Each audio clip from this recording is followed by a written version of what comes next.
Do not condemn cessation agitation if you cannot condemn the causes. Ekbu. Welcome to the news, and please subscribe to our channel. Now the news in detail. Now I agree totally I agree with this statement. You do not condemn secessionist agitation if you cannot stoop down, look at the causes and condemn it. What are these people agitating for? What is causing this protest, this agitation? What is making it seem like these people have so much bitterness in their hearts? They are not bad people. The citizens of a country that are calling for nothing more than injustice. They are calling for equity. They are calling for fairness. They are calling for truthfulness, sincerity. They are calling for equity in allocation of funds, allocation of resources, and allocation of appointments. They are calling for these things. That is what they are calling for. These people are not bitter. They are only bitter that these things are absent.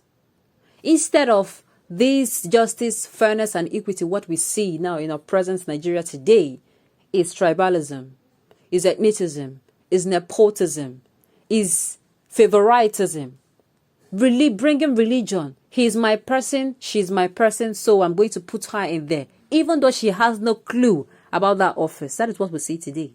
And yet, those that merit it because of this particular favoritism, millions of professionals are out there. They are wasting away. Chairman of the 17th All Nigerian Editors Conference and former managing director of Newswatch magazine, Chief Ray Ekbu, has capited those condemning secession calls without condemning the acts that led to the call.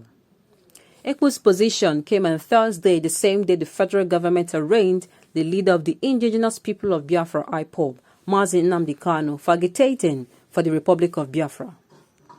According to him, there are many anomalies in the present Nigeria that must have necessitated the present crisis in the country.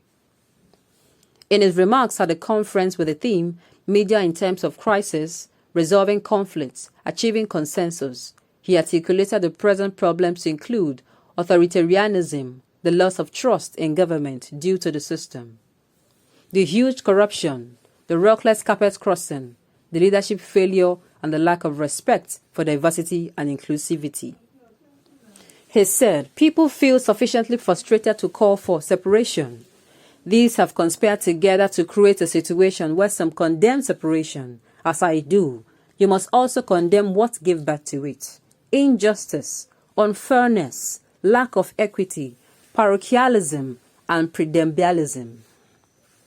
These have deprived our country of its abiding force, which ought to be justice and fairness to all our countrymen and women. You cannot have peace without justice. You cannot have development without peace. These are the triplets: peace, justice, and development. They work together for the good of all societies. The most significant of our problems today is a lack of security for the lives and properties of our people. Our failure to secure the nation effectively and efficiently, despite the commendable effort of our security personnel, is due to what I call the 7 anomalies. Ekbu also spoke on bad governance with its consequences on education, health, and economy. Exactly what I've been saying all along. I cannot agree less. In fact, it is just as if this man went into the minds of the citizens of Nigeria and spoke. You cannot say you are condemning the secession without listening to what these people have to say. There is a cause of why they are agitating. And if you do not look at the root cause, you would only keep trying to solve the problem for ages to come from the surface. These people are agitating for or agitating against bad governance. If you look around you, there is nobody in Nigeria now. Nobody. An average Nigerian, look at them. There is nobody that bad governance have not dealt with. If you look at the roads, this government now, I keep saying, what is the role of a government? Is it not to improve the nation's economy, improve the nation's infrastructure, make sure, the nation is going forward and not backward or stagnant? But in our Nigeria today, you see roads are bad. You see roads are bad.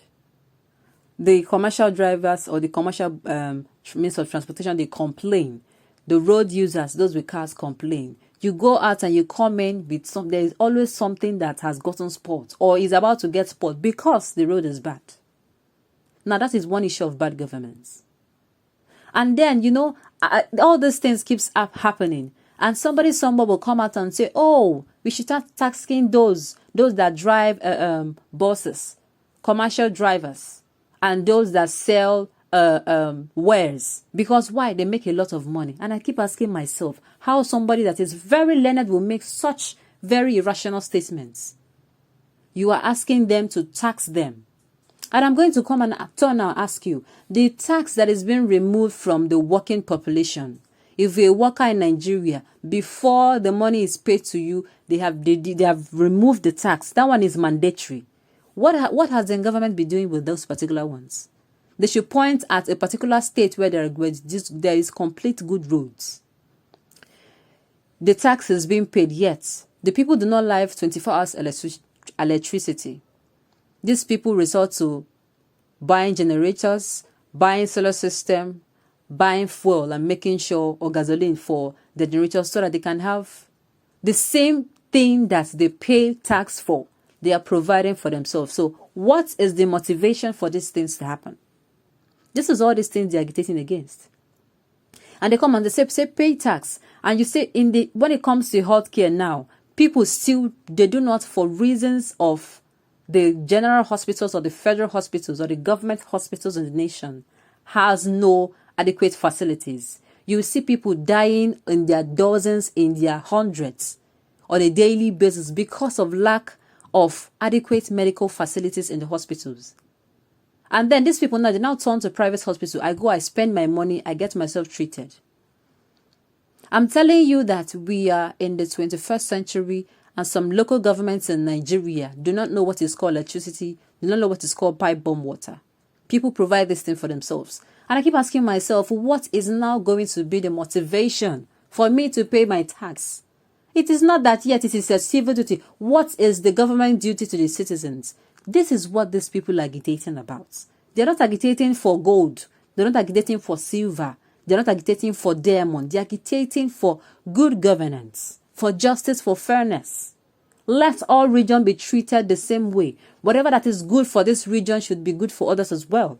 Whatever that is bad for this region should be declared bad for others as well. That is what these people are agitating against.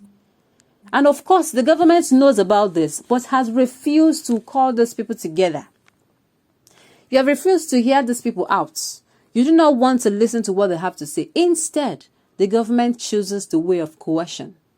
You are coercing them and trying to intimidate them the more to do what you say. And unfortunately, we practice the democratic system of government, not that it is really eminent. The democratic system of government we practice in Nigeria is only on our lips and on ink and paper, not in reality. These are the things that cause this agitation. And it is until the government calls for dialogue and really there's a change, the people can see the visible changes.